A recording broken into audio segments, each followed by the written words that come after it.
Hi, so this is going to be part of a video series that I wanted to make for a while now. Basically, I'm going to talk about ways to improve your Starcraft 2 game. So I created a PowerPoint here, and the topics I'm going to cover are macro priorities, economic versus aggressive playing styles, when to attack, mistakes and opportunities, and some general training tips. So let's just jump right into it. So the macro priorities. So I created a little acronym here, SWAB. I don't know, that's the best name I can come up with. So basically the idea behind this is that while you're playing, you have different priorities you want to focus on. The most important would be supply. So that means supply depots, pylons, overlords. The reason why I put that at number 1 is because if you are supply blocked, that's going to stop you from getting more workers and getting more army. So that's why I think it's the most important. The second priority would be your workers, creating more SCVs, probes, and drones. Of course, you want to have a better economy, or at least I should say greater than or equal to your opponent's economy. That's obviously a clear advantage. If you have a greater economy than your enemy, you'll have a bigger army. So generally, you don't want to focus on building more workers than your supply. All right, let me take a step back. You shouldn't let building workers being a priority over supply, because obviously you need supply in order to build workers. Thirdly, building an army. So marines, siege tanks, yada yada yada. So you should never let your army production hinder your worker production, nor should you let it hinder your supply. So that's why I have it in this order. And then buildings would be the fourth priority. So after you've made sure that you're not supply capped, or going to be soon, you're constantly getting SCVs, workers, you're constantly building up your army without queuing units. That's really important to mention. You don't want to queue up your units when you're producing them. And what do I mean by that? Well, if you notice, if you click on like a barracks and you're training a marine, that marine is actively building. There's like a progress bar moving on that marine. You can queue up units to build after that first marine finishes.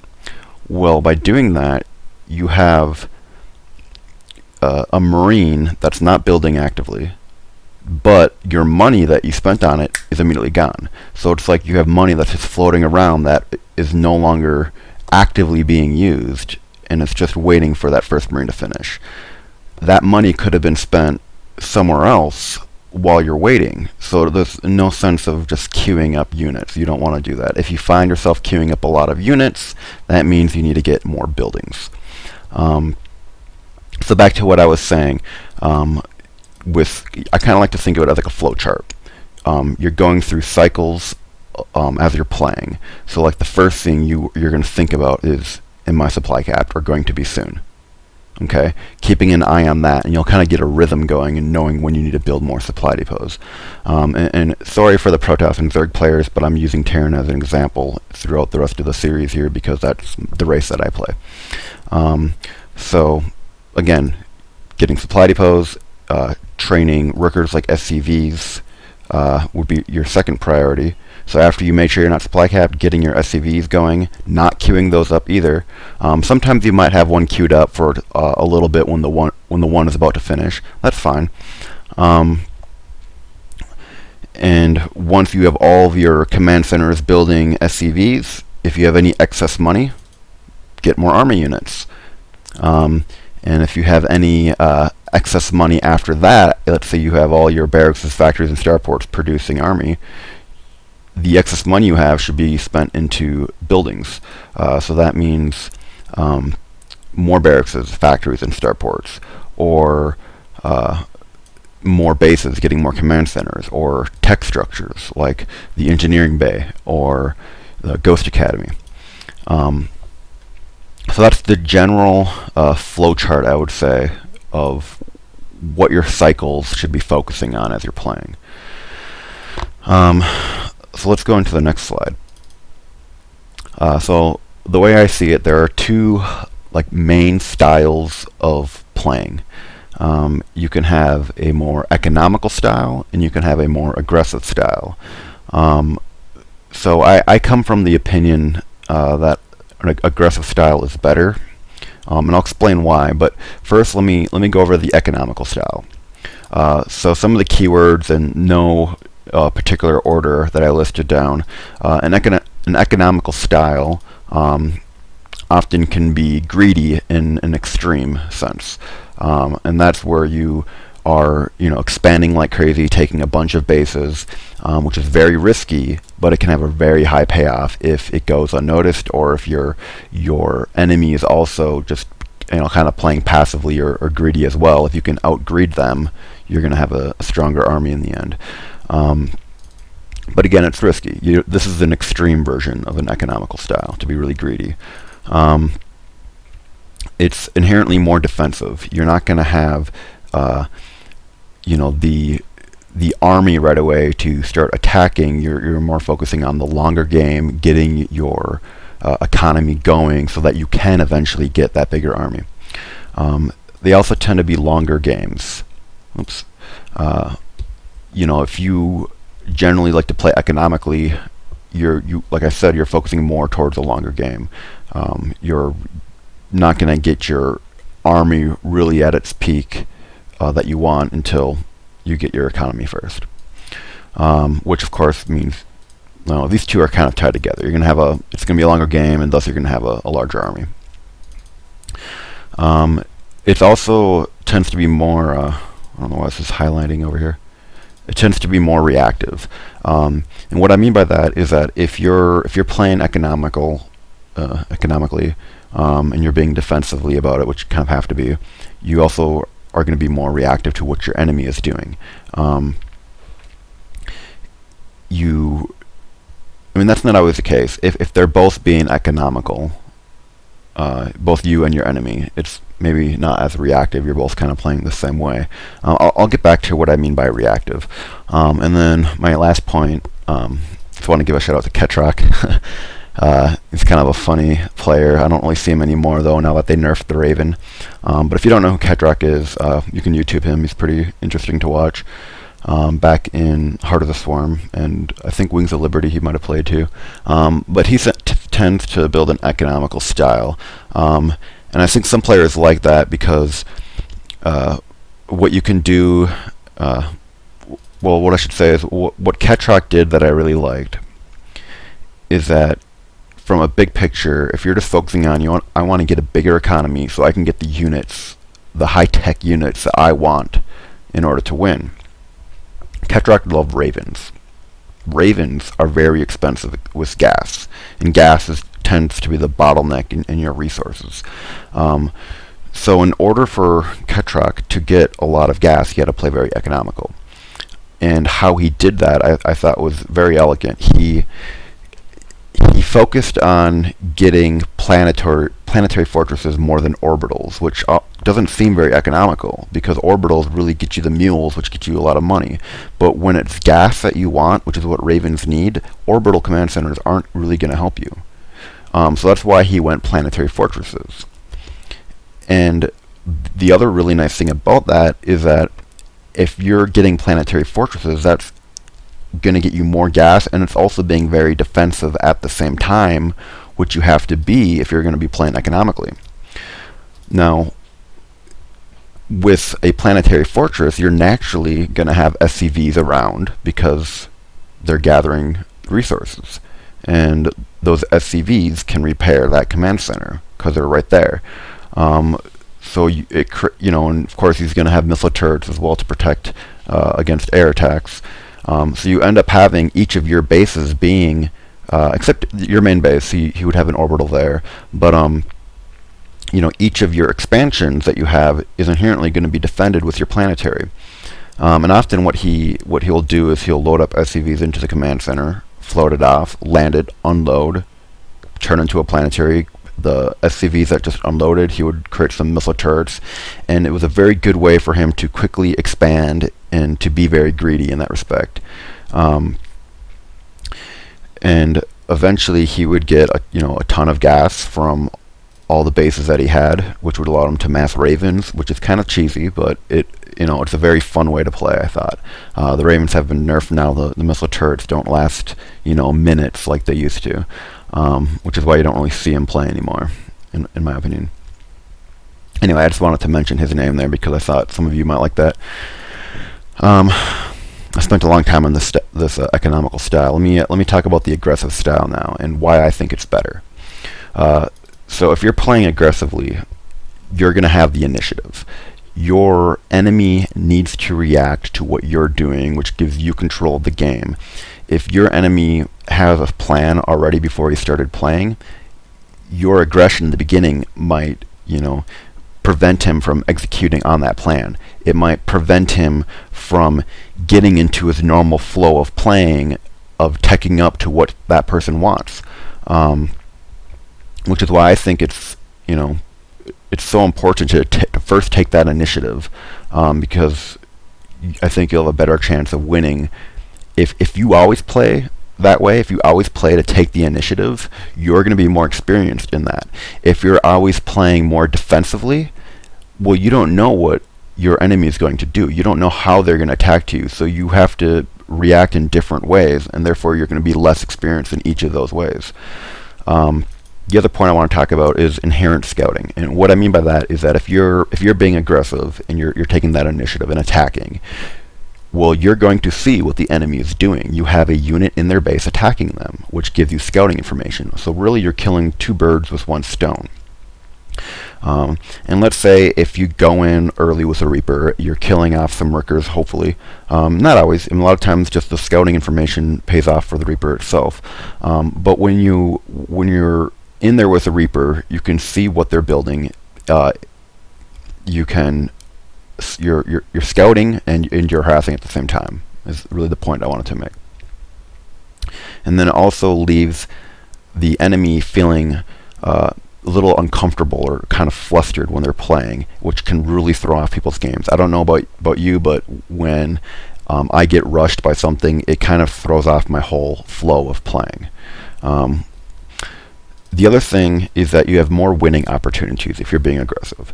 You might watch replays of your games and you're like thinking, damn, I should have attacked earlier. I could have won that game. So therefore, by playing more aggressively, you will have more chances of actually winning. Because you can't win just by being defensive. You need to attack. Or you could argue that if you're being really defensive, the other player might just get sick of trying to break your Berlin Wall, so to speak, and just give up, but that's unlikely, and it's not going to happen very often. The other thing is shorter games, which some people might not like, but I think it's a good thing. If you're working on climbing the ladder, you want to climb the ladder quickly. You want to get to the top. So if you're taking that aggression early on, you have more winning opportunities, and the games will tend to be shorter. You will climb the ladder faster and get to where you want to be. All right, let's go to the next slide. All right, so let's talk about when to attack. So I might be missing some on here, but the ones that I immediately thought of were when you're expanding. So the reason why it's good to attack and expand at the same time, one good thing about it is that it's going to take time for your army to get to your base, to your enemies. And during that time, if you're building more army units, they're not going to be at the front lines in taking part in your attack. It's going to take them a while to get up to where your enemy is. So during that time, you'll be getting more money, which you can save up for getting another command center. So sometimes people like to, as they're pushing out for an attack, they like to expand. That's one reason. It's probably not the primary reason. The other important reason, I guess I should say, would be that when you're attacking and expanding, it's a lot more safe to do it that way, and it's because if you're attacking, your enemy has to react to what you're doing, and you don't have to worry so much about them attacking you like with a big army. If they are attacking you with a big army and you're attacking them with your big army, well, you kind of get into a base trade like scenario. And me as a Terran player, I'm generally fine with base trades because I think Terran has the advantage of being able to lift off their buildings and floating away. And I can't tell you how many games I've won that way when we're doing a base trade and I lift my buildings off and float away and keep attacking and end up winning. So that's the expanding portion. So let's talk about timing attacks. Timing attack essentially is as soon as, let's say, for Terran, for example, as soon as, let's say, your +1/1 upgrades finish, you have an opportunity to attack when those finish, which is gonna put you at an advantage. So I guess what I mean is, if, for example, let's say if you had the +1/+1 upgrades finish it, and you're just sitting there, you're not attacking. By not attacking right away, you might be missing an opportunity that you could have won the game.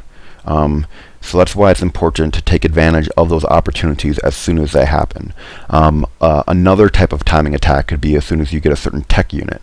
For example, let's say as soon as you get a Widow mine popped out of your factory, that could be a timing attack. You might want to, push out with your Marines and your Widow mine, and the reason why I'm talking about a Widow mine here is because that's a unit that isn't at like the tier 1, I guess I should say, of units. Marines would be like tier 1. A Widow mine might be considered like a tier 2 unit, I guess, because it has to come from a factory, which you need a barracks to have before that. So as soon as you get that Widow mine, you have a stronger tier unit, so to speak, that can burrow when you need detection to see it. So your enemy's also going to need a higher tier unit to detect that. So that's why as soon as you get it, attacking at that opportunity can win you a lot of games, or at least get your enemy to a weaker state that you can take advantage of later on to win the game. Another reason to attack is just kind of for scouting information and harassing. You might not always just attack just to win the game, but you're attacking to get your enemy kind of flustered, get your enemy to be forced to respond to what you're doing and distract them from their cycle of building units and expanding and all those things they have to focus on. And the scouting information, of course, if you go in there, like let's just say with one cloaked banshee, and you start attacking the workers, they need to respond to that, and if they don't, they're going to fall way behind. So they're either going to have to run their probes or their drones or SCVs away to safety, or get their army to protect their probes, drones, or SCVs. Or a lot of times it's both. A lot of times they run their workers away, and they're also sending their army to help defend it. And when they do move their army in to defend against your attack, you're seeing their composition. You often get to see what kind of units they're building. Some of the more advanced players aren't going to take their whole army and respond to your aggression. They're going to only take what they need, which is really smart. But by only selecting what they need to defend against it, it's going to take them a little bit more time and focus to do that. So either way, it's going to pay off, I think. And it's important that when you are scouting, don't worry about trying to get the most worker kills that you can. Obviously that's a great thing, but if you can kill off some and then make sure that your harassing unit is still alive and you get away with that a lot of times is priceless, because they know that you still have that unit out there. They might not feel comfortable leaving their base to attack you, so it can actually serve as a defense. Like they say, the old adage, the best defense is a good offense, and that's oftentimes true. Where on the other hand, if your Banshee, for example, was killing off a bunch of workers, and you're letting it fight to the death and killing off as many as it can before it dies, as soon as they kill their Banshee, they're gonna feel relief. Your enemy is gonna be like, oh sweet, I got rid of the Banshee. I feel a little bit safer now. Hey, maybe I'm gonna go attack because I don't have to worry about this Banshee coming back. So that's why it's really important to keep that alive if you can. All right, let's talk about counterattacks. So if you're being attacked right now, you might be able to defend off that attack and survive, but you might just be prolonging your own, inevitable defeat. And I guess what I mean by that is that if they're in your base and they're attacking you and they've already started killing your workers or hurting your economy in some way, just by taking your army and just defending from that, your opponent really isn't being weakened by that. They've already are doing damage to your economy. You can't just start getting more defenses like bunkers and whatnot and playing too defensively after that. You need to make sure you hurt their economy back or you're going to inevitably lose. So that's why I think it's important to make sure to take notice when your enemy hurts your economy, and just kind of keep a mental note of that, saying, okay, I've lost a small handful of workers here. My enemy should be at a higher economy than I do if we're on even number of bases. So if I want to stay in this game, I'm going to need to attack my enemy and get the table or the scale more even, I should say. A good counterattack a lot of times is just by doing a simple drop of Marines, like one medevac full of Marines, is often enough. If you're being attacked, currently, like right now, if you're being attacked and you have a medvac of Marines that you can quickly fly over to their base and do a drop, you don't really have to pay that much attention to what your Marines are doing over there. You send it over there, do the drop, and then focus on defending, doing what you need to do to survive. In the meanwhile, while your enemy's trying to attack you, they're going to get alert. Your base is under attack, and that's going to have to force them to look away and respond to that, which is going to hurt their macro in their main attack against your base. And sometimes it's difficult to decide when should you counterattack or when should you mostly just defend, and that's just going to come with practice. One good rule of thumb is that if your army is already on your way to your enemy's base, sometimes it makes sense to let part of that army go in with the initial attack like you wanted, and maybe bring back some of your other units that are more faster, like Hellions, or I guess it depends what they're attacking you with, but bringing back your line of units that are on their way to your enemy's base, bringing some of those back to help defend, and some of them leaving them to further attack your enemy. So sometimes you have to split your army in that way.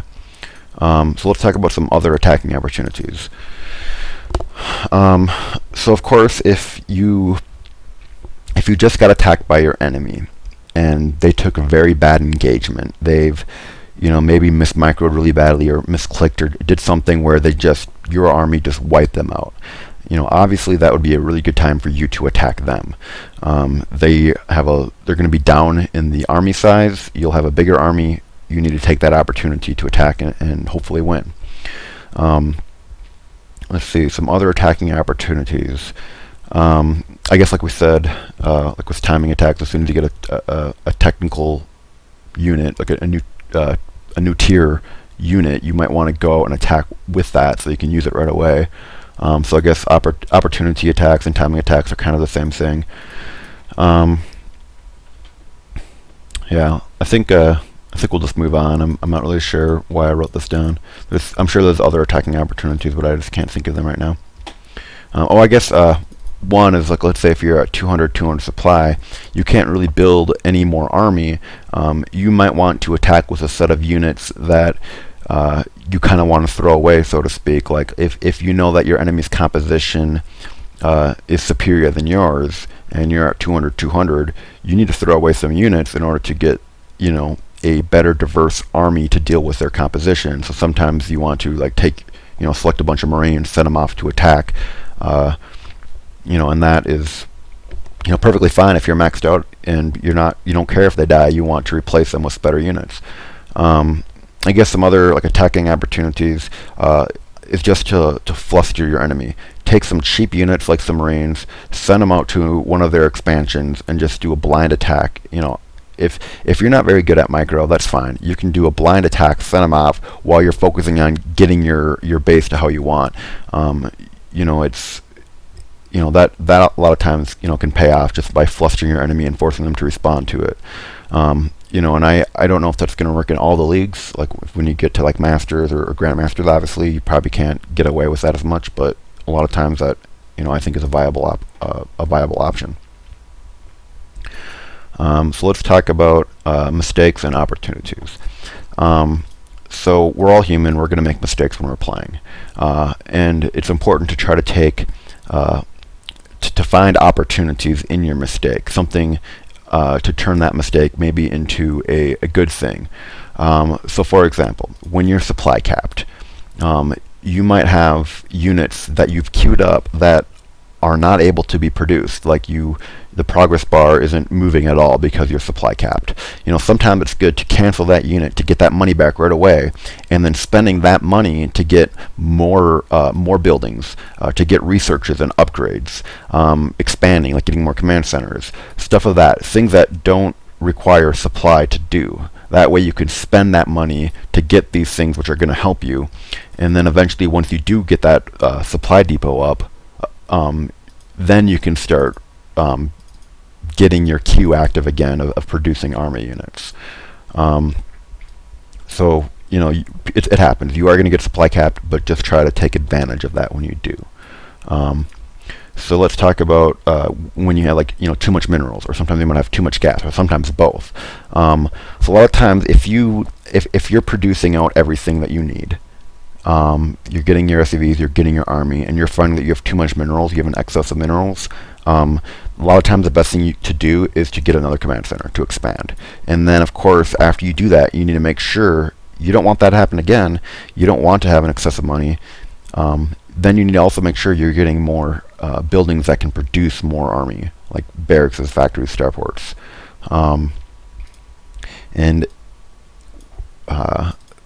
Sometimes when you're being attacked, or you're doing an attack, or something that kind of required your attention, you're going to find that you are banking up on minerals.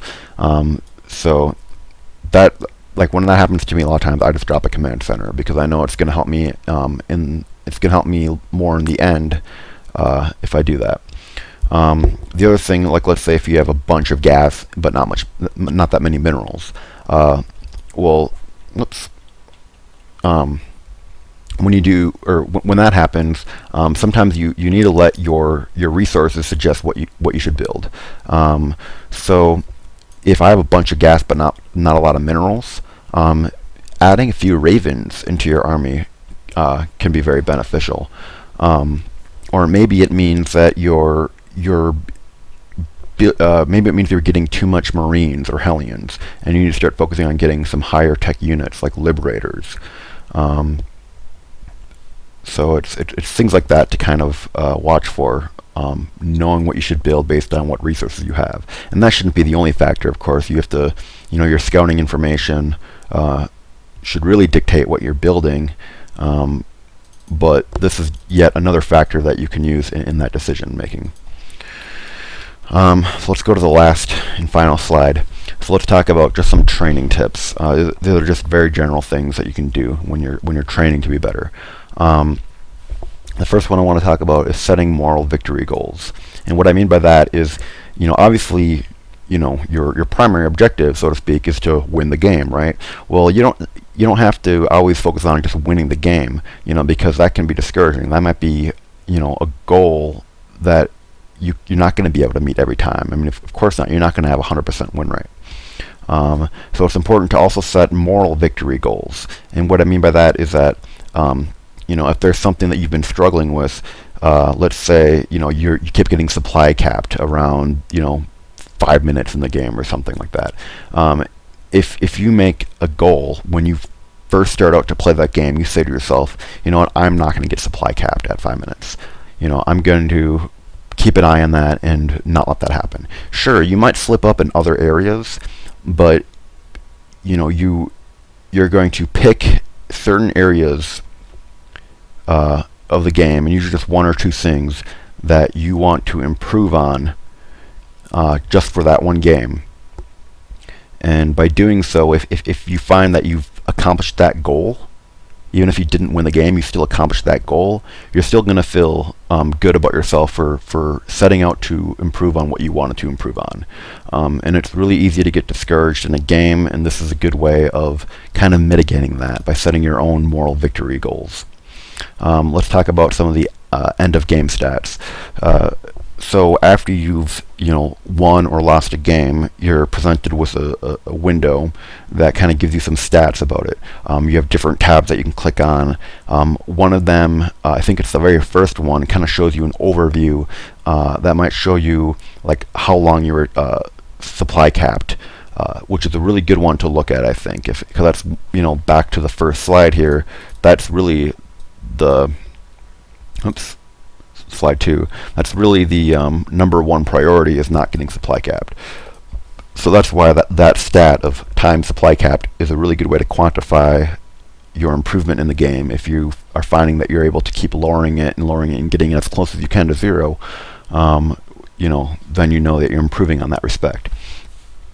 One of the other end of game stats would be the graphs. That's an excellent way to help improve your games, is by looking at the graphs, the charts at the end of the game, and seeing like your workers active or your army production, and you generally want to see a nice line to show that you're steadily getting more resources, that you're steadily getting more army units, and by looking at both your line on that chart and your enemies, and then the time that occurred, you can often find, at this point in the game, my enemy started skyrocketing up in his army, when before that I had a bigger army.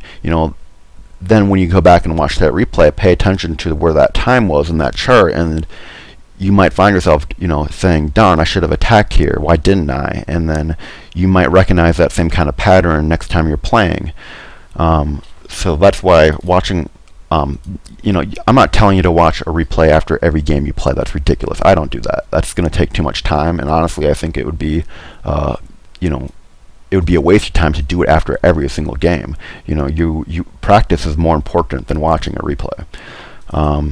So that's why just watching the stats can be very quick and can give you a quick overview of how the game went. Let's talk about the map and race statistics. So in your game, you can right-click your profile, and I think it's like under match history, or I forget exactly. You can find it. I don't have Starcraft set up here yet to show you right now on my stream that I'm using. But basically, you can look at the breakdown of your win rate versus, let's say Terran versus Zerg, or Terran versus Protoss, or Terran versus Terran. You can break down your win rate for those races, and which will help you find what do I need to improve on. So if you're finding that like Terran versus Protoss is your worst matchup, you might want to find a practice partner who's Protoss that you can play against, so that you can improve in that. Right now, I think Protoss probably does have the advantage in Terran versus Protoss. At least that's what it seems like in the community, like on Reddit and the Battle.net forums. Generally, people think that Protoss seems to be a little bit overpowered right now, but the game, the expansion is still relatively new, so they're still working on balancing that. The other thing would be watching your replays, and like I said before, you don't have to watch every single one, obviously, but watching your replays when the game was over and you don't know why you lost, then you should watch your replay.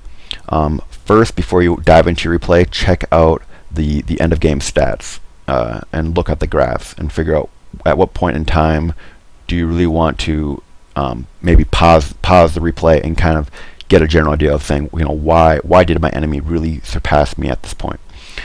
And then finally, another good training tip is practicing against the AI.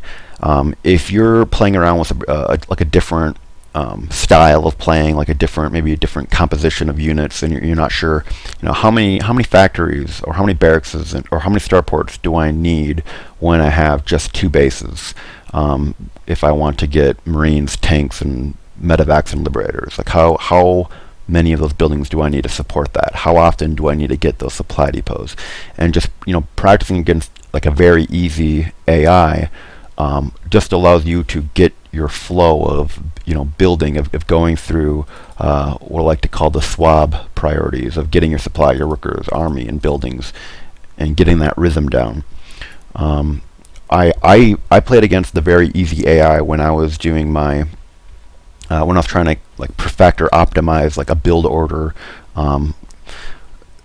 and getting like a nice opening play. So like for example, I like to do a Reaper fast expand. I like to get a Reaper out just to get some harassing and scouting information. Again, killing 2 birds with 1 stone. And forcing my enemy to react to that. By doing that, it's going to be more micro-intensive on your part to be able to control that Reaper and attacking, and then also making sure that you're not falling behind in your own base. So that's why it's a really good thing to practice against an AI first before you go out on the ladder. You can also play against, do unranked matches against other players, but then, sometimes they might be doing some cheese against you, or they're not the race that you want to practice against. So that's why practicing against the AI is a good thing. And another thing you can do is that instead of picking a very easy AI, you can pick different different like difficulties, and also different like builds that you want them to do. So you can have them. You can say, okay, well, I got this new build I'm playing with. I want to make sure that I can stop any early rushes. Well, you can add a Zerg AI player and select an all-out rush as like their style of play, and then you can practice a build against that. So it's a really good way to practice. So that concludes this episode. There'll be more to come. I just wanted to kick it off with some kind of like high-level like overview of like the principles and practice of playing StarCraft 2. Thanks for watching, and tune in for more videos.